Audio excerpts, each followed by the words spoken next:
전국의 수험생 여러분 안녕하십니까. 김찬희 뉴스룸입니다. 이제 수능이 30일 앞으로 다가왔습니다. 그동안 고생 많으셨고요. 30일 동안만 좀 더 힘냅시다. 그러면 좀 더 이번 겨울이 따뜻하지 않을까 싶습니다. 오늘은 2017년 수능 김찬희 뉴스룸 마지막 시간으로서 D30 수험 전략에 대해서 살펴보도록 하겠습니다. 자, 30일 남았는데 무슨 수험 전략이 필요할까 이런 생각이 들겠지만 사실은 제가 늘 말씀드리는데 시간의 밀도 기억나시나요? 똑같은 1시간이 1시간이 아닙니다. 시험을 앞둔 이 30일의 1시간의 밀도는 우리가 1학기 때 내신 대비하면서 때 보는 1시간보다 훨씬 밀도가 높습니다. 따라서 우리가 한 달 동안 열중한다면 충분히 성적을 올릴 수 있다는 점 잊지 마시고요. 오늘 수험 전략 큰 도움이 되었으면 좋겠습니다. 먼저 수능을 앞두고 우리가 가장 궁금한 사항이 뭘까 생각해보면 역시 난이도 아닐까 싶어요. 특히 6월, 9월 어려웠죠. 과연 수능은 이 과목이 쉽게 나올까요? 어렵게 나올까요? 이게 제가 수험생들한테 가장 많이 받는 질문이 되겠습니다. 자, 그런 말이죠. 올해 6월, 9월 난이도를 보면서 수능을 예측해보는 것도 좋겠지만 뭔가 역사로부터 배운다는 말이 있잖아요. 2년 전 수능인 2015학년도, 작년 이렇게 2년 전, 1년 전의 양상을 비교해보면 뭔가 우리가 결론을 도출할 수 있지 않을까 하는 좀 희망을 가져볼까 합니다. 즉, 6월 난이도와 9월 난이도, 수능의 난이도를 상호 비교해보는 거죠. 먼저 2년 전으로 돌아볼까요? 2015학년도 난이도. 여기서 보이는 지금 숫자는 만점자의 비율입니다. 참 재밌죠? 네. 당시에는 국어 A, B로 나눠져 있었습니다. 국어 A, B를 한번 먼저 보세요. 6월은 만점자가 1.99%, 0.54%. 만점자가 적었죠? 그래서 9월에 만점자가 늘었죠. 다시 말해서 쉽게 출제했다는 얘기죠. 수능은 어떻게 됐어요? 9월이 너무 쉽다 보니까 좀 죄죠. 다시 어려워져서 매우 어렵게 출제되는 것으로 귀결됐습니다. 특히 국어 B는 만점자가 0.09%. 야, 좀 심하다, 야. 예. 수학은 말이죠. 양상이 거꾸로입니다. 예. 6월이 어려웠습니다. 1%대죠. 그런데 9월은 더 어려웠습니다. 0% 떨어졌습니다. 그래서 수능은 어떻게 됐습니까? 9월이 너무 어려웠기 때문에 좀 쉽게 내자라고 풀어줬죠. 그래서 오히려 만점자가 크게 올랐다. 여기서 우리가 두 가지 특징을 볼 수 있는데 첫 번째는 난이도가 쉬웠으면 그 다음은 어려워지고 어려웠으면 그 다음은 쉬워지고 다시 말해서 롤러코스터 양상을 보여준다. 이걸 우리가 잘 알 수 있습니다. 그렇죠? 또 두 번째는 뭔가 하면 말이죠. 기본적으로 난이도 조정이 쉽지 않다. 조금 쉽게 내려고 하다 보니까 좀 많이 쉬워지고 조금 어렵게 내려고 하다가 많이 어려워지는 걸 반복하고 있구나. 특히 국어 B 보세요. 9월에 5.34%였던 게 조금 어렵게 내려다 보니까 0.09%가 됐죠. 수학 B를 보세요. 0.52% 9월이었던 거를 조금 쉽게 내다 보니까 만점자가 4%를 돌파해버렸습니다. 아하, 두 가지 결론. 참 말되죠. 자, 점점 궁금해집니다. 2016학년도는 어땠을까? 자, 2016학년도는 오른쪽에서 한번 볼까요? 네, 좀 양상이 매우 좀 복잡하죠. 일목요연하게 잘 눈에 안 들어옵니다. 따라서 제가 문과와 이과별로 나눠서 한번 다시 보여드리겠습니다. 먼저 이과부터 볼까요? 네, 이과가 봤던 국어 A, 수학 B 시험의 양상은 2015학년도와 비슷하네요. 즉 6월이 좀 어려웠고 그래서 9월에 쉽게 내다 보니 너무 쉬워졌네? 그래서 다시 수능 가서 어렵게 내는 그런 식의 양상을 보이고 있죠. 모든 시험이 다 이렇게 정확한 롤러코스터 양상을 띠고 있다면 참 올해 수능도 난이도 예상하기가 매우 쉬울 것 같습니다. 근데 안 그런 게 있는 거죠. 작년에 문과를 한번 볼까요? 네, 국어 B와 수학 A를 볼게요. 6월 모평이 4%, 1% 정도의 만점률을 보여줬죠. 근데 9월은 더 어렵게 출제했습니다. 1.29, 1.17. 수능은요. 더 어렵게 출제했죠. 0.30, 0.31. 아이고. 예. 모두 롤러코스터 이렇게 타기도 하고 아니면 롤러코스터 이렇게 탄다면 올해 수능도 6월, 9월을 비교해서 더 어려워졌다면 쉬워졌고 더 쉬워졌다면 어려워졌을 거다. 이렇게 얘기하면 될 텐데 그렇지 않은 예외가 있습니다. 따라서 아까 롤러코스터 양상을 띠는 걸 봤다 하더라도 무조건 롤러코스터 양상을 뜰 것이다. 이렇게 생각하는 건 매우 위험한 판단이라고 볼 수 있죠. 그럼 뭔가 얼핏 보면 양상이 달라 보이는 이 8개의 수치, 4번, 8개의 수치에서 뭔가 공통된 어떤 법칙이라고 할까, 공통된 경향이라고 할까, 이걸 뽑아낼 수 있어야 되겠죠? 과연 뭘까? 저도 한참 쳐다보면서 생각을 했습니다. 뭘까? 그러고 나서 어떤 쭉 관통하는 하나의 법칙이 눈에 들어왔어요. 지금은 없어진 원칙인데요. 한 몇 년 전에 교육부가 각 과목당 만점자 1% 기준이라는 걸 제시했던 적이 있어요. 1%를 맞춰보려고 굉장히 노력했죠. 네, 1등급은 4%니까 만점자는 1% 정도가 좋겠다라고 생각한 거죠. 사실 전혀 뭐 수학적인 근거는 없는 정책적 목표였다고 볼 수 있죠. 지금은 없어졌습니다. 왜? 참 맞추기 어렵거든요. 그래서 지금은 그런 목표가 사라졌음에도 불구하고 출제자들의 머릿속과 출제자들의 생각 속에서는 이게 숨쉬고 있다는 거죠. 사람이 왜 그렇잖아요. 만점자가 너무 적어. 너무 어렵게 냈나? 이런 생각이 들죠.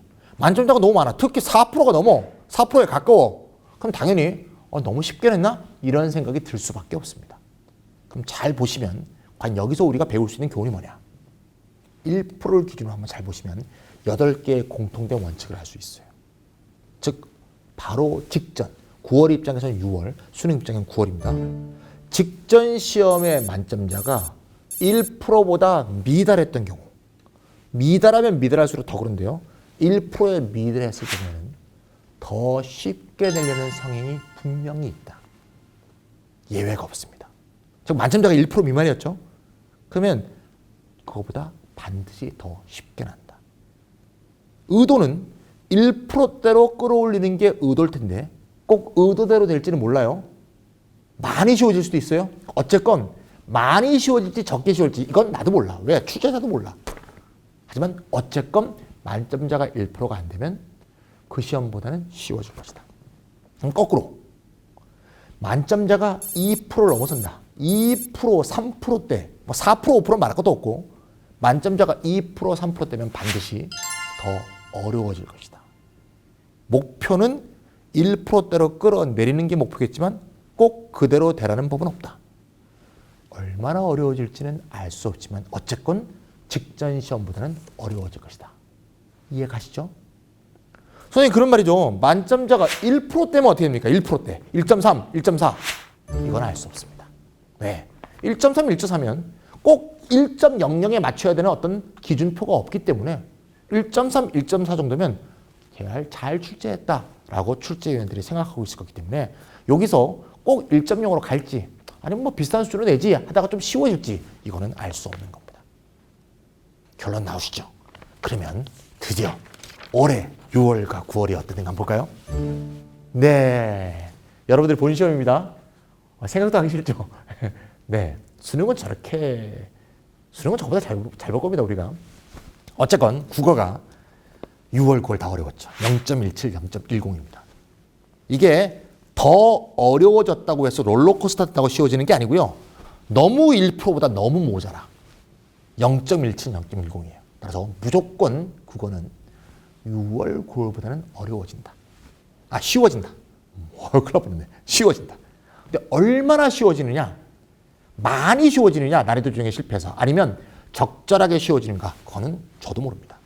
출제자도 모릅니다. 어쨌건 쉽게 내려는 경향이 존재한다. 그러니까 너무 국어가 못 나온 학생들 지금부터 낙담하고 난 국어는 포기야 그러지 마시고요. 지금부터라도 좀 열심히 해주시면 좋은 결과 6월, 9월보다 많은 점수를 끌어올릴 수 있을 것이다. 수학 볼까요? 수학은 먼저 문과 수학인 수학 나형 0.15, 0.15죠. 역시 아이고 애들이 참 수학을 못하는군.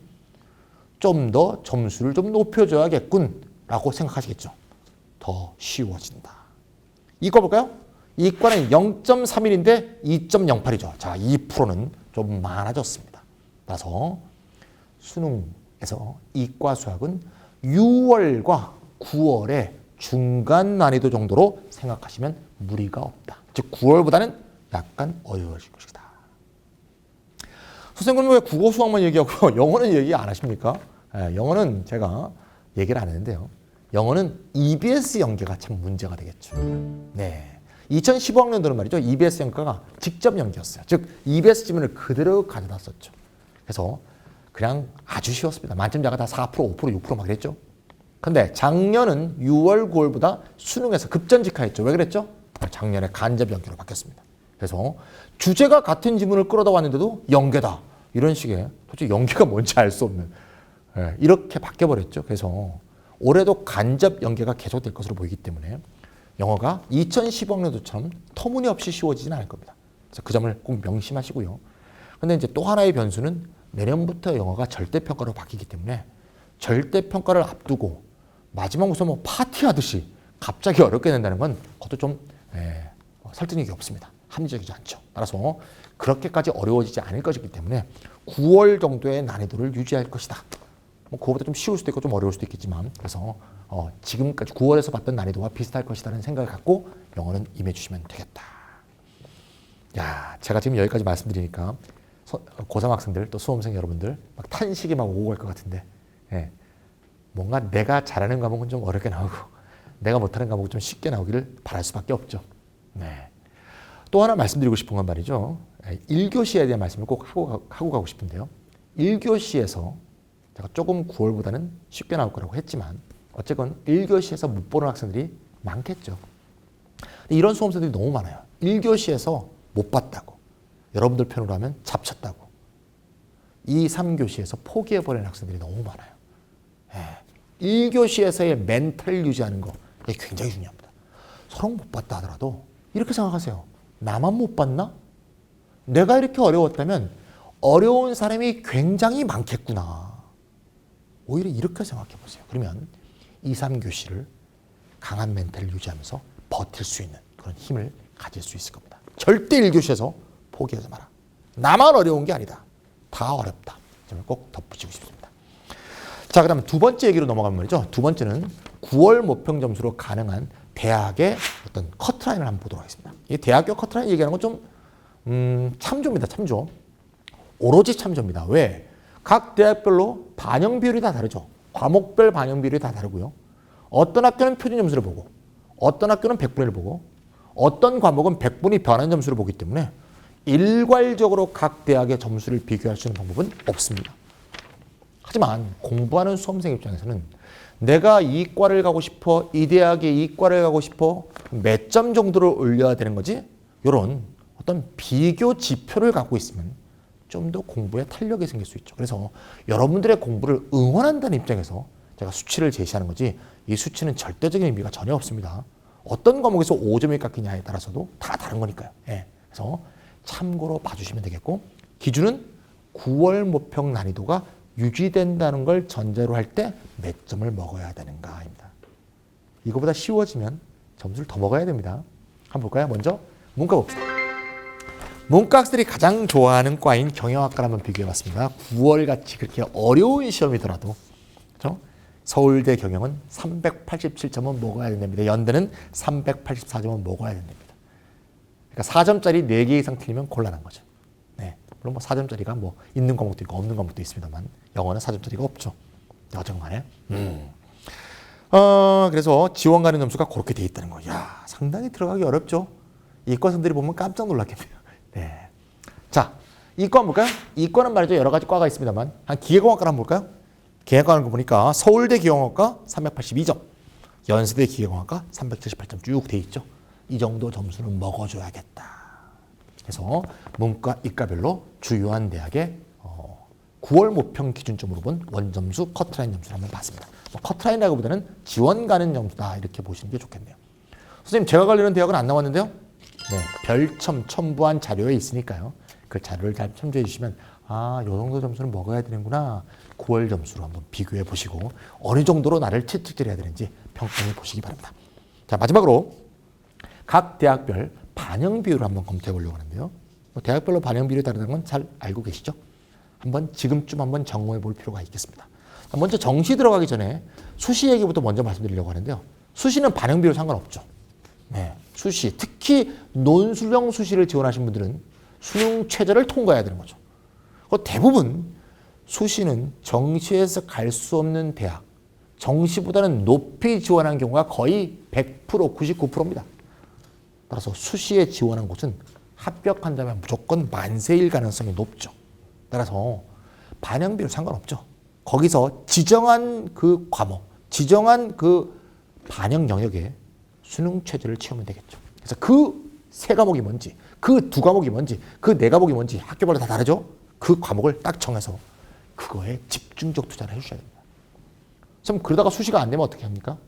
수시가 안 돼도 그 집중적 투자한 점수가 올라가면 다른 거가 떨어진 것을 상쇄하고 남을 것입니다. 그래서 수시하고 정시를 같이 대비하는 학생은 어쨌건 수시에서 내가 최저를 통과할 수 있는 그런 과목, 거기에 먼저 집중하고 나머지 과목은 후순위로 돌리는 그런 전략이 필요하다는 점 잊지 마시고요. 과목을 정하셔야 됩니다. 정시는 완전히 다르죠. 정시는 반영 비율이 높은 과목을 우선할 수밖에 없습니다. 그렇죠. 특히 문과는 학교별로 반영 비율이 완전히 다르죠. 네. 따라서 내가 어떤 대학을 지망하는지, 어떤 대학을 목표로 하는지에 따라서 내가 우선순위와 후순위로 돌려야 될 과목이 완전히 다릅니다. 표를 보면 알 수 있듯이 연대고대는 2대 2대 2대 1이죠. 사탐 두 과목을 더해도 국영수보다 반밖에 안 됩니다. 하지만 성균관대 중앙대는 더 적죠. 3대 3대 3대 1입니다. 그런데 그와 비슷한 인기도로 보이는 한양대는 1대 1대 1대 1이죠. 문과는 상위권 대학도 사탐의 반영 비율이 천차만별입니다. 국수형은 똑같은데요. 따라서 사탐의 공부 비중이 한양대를 지원하는 학생들은 훨씬 많이, 중앙대하고 한양대는 훨씬 적게, 중앙대하고 성균관대는 훨씬 적게, 연고대는 그의 중간 정도의 난이도를, 중간 정도의 어떤 비중을 갖고 공부에 배분을 해주셔야 된다. 선생님, 그런 말이죠. 저는 말이죠. 성균관대, 중앙대, 한양대를 목표로 하는데 어떻게 해야 됩니까? 다 열심히 하셔야죠. 근데 자기 마음속을 한번 거울로 비춰보면 좀 더 내가 마음이 쏠리는 대학이 있을 거예요. 쏠리는 대학에 맞게 자신의 공부 비중을 잘 맞춰주시면 되겠습니다. 한양대는 사탐 굉장히 중요하다는 거 잊지 마시고요. 이과의 경우에는 말이죠. 상당히 패턴이 정확하고요. 좀 일관되는 면이 보입니다. 거기 보시면 연대, 고대, 성대, 한양대가 전부 2, 3, 2, 3이죠. 즉 수학과 과탐이 국어, 영어에 비해서 150% 반영한다. 그럼 수학은 국어, 영어보다 1.5배 중요한 거고요. 과탐은 국어, 영어에 비해서 1.5배 중요한 과목이 두 개 있는 거죠. 과탐 굉장히 중요합니다. 그에 반해서 서강대는 과탐 반영 비율이 확 떨어지죠. 서강대가 그런 거기 때문에 상위권 학생이라 하더라도 서강대만 목표로 아마 준비하는 이과 학생들은 거의 없을 거예요. 그래서 서강대를 목표로 한다는 건 이과에서는 무의미하고요. 수능을 보고 지원서를 내려고 할 때 내가 과탐을 좀 망했다. 이 경우에는 서강대가 상대적으로 유리할 것이다. 이렇게 말하는 거지. 서강대를 목표로 하는 전략은 없습니다. 무조건 이과는 왼쪽을 목표로 하는 겁니다. 2, 3, 2, 3. 그리고 중위권 대학, 중상위권 대학도 2, 3, 2, 3이 압도적으로 많습니다. 그래서 수학과 과탐에 좀 더 무게중심을 둔 그런 학습이 필요합니다. 여기서 한 가지 더 덧붙일 것은 이런 학생들 있죠. 최상위권 학생 중에서 서울대를 목표로 한 학생들은 과탐 2를 했죠. 과탐 2가 위험한 과목인 거 잘 아시죠? 왜 위험하냐? 시험 보는 학생이 10,000명 미만이죠. 매우 적습니다. 따라서 조금만 한두 문제만 실수로 더 틀려도 100분위가 급전직하겠죠. 100분위가 80점대로 떨어집니다. 100분위가 떨어지면 100분위와 연동되어 있는 100분위 변환 점수도 떨어질 수밖에 없죠. 따라서 서울대까지를 목표로 해서 투를 한 학생은 과탐 2를 못 보게 되면 서울대만 불합격하는 게 아니고 연고대도 스킵할 가능성이 매우 높아지죠. 왜? 애초에 연고대만을 목표로 하고 원원을 한 학생에 비해서 매우 불리할 것이기 때문이죠. 원원은 많이 보기 때문에 좀 틀려도 100분위가 그렇게 떨어지지 않죠. 따라서 과탐2를 공부하는 학생은 공부 우선순위가 어떻게 돼야 돼요? 과탐2가 먼저 1순위입니다. 과탐2는 한 개도 틀리시면 안 돼요. 과탐2 1순위, 그 다음 수학과 과탐1이 2순위, 그리고 국어, 영어 이런 식으로 무게중심을 잡아주셔야 된다. 잊지 않으시면 되겠습니다. 어떤 학생이 이러실 거예요? 선생님 저는요 수학과 과탐 다 맞는데요. 이런 분들은 국어, 영어에 집중해 주세요. 그런 분들은 어차피 뭐 방송도 안 보실 것 같은데 어쨌건 간에 일반적인 기준에서 말씀을 드렸습니다. 좋은 대학을 조금 좀 봤는데요. 중상위권 대학 중에서 매우 특이한 대학이 있어 잠깐 소개하고 넘어갈까 합니다. 자, 먼저 홍익대입니다. 네, 홍익대는 문과 아주 특이하죠. 네, 자율전공학부가 택 3입니다. 네, 국수형 탐구 중에서 아무거나 3개 선택하라는 얘기죠. 아무거나 3개 선택하라. 보통 여기에 지원한 학생들은 이런 경우가 제일 많아요. 홍익대보다 사실 좀 더 인기가 높은 어떤 대학을 가고 싶어. 그래서 4개를 다 열심히 했어. 근데 거기가 떨어지고 홍대에 붙어서 홍대 자율 이렇게 가는 학생이 많죠. 이런 경우는 자신의 잠재력보다 사실 좋은 결과를 얻지 못한 거죠. 저는 이런 전략이 참 좋을 것 같아요. 애초에 홍익대는 좀 언감생심이야. 홍익대 어려워. 근데 내가 점수 분포를 보니까 어떤 특정 한 과목이 특별히 못해. 다른 거는 1, 2, 1, 2, 1, 2 왔다 갔다 하는데 어떤 한 과목은 도대체 4, 5, 4, 5 왔다 갔다 해. 이럴 수 있죠.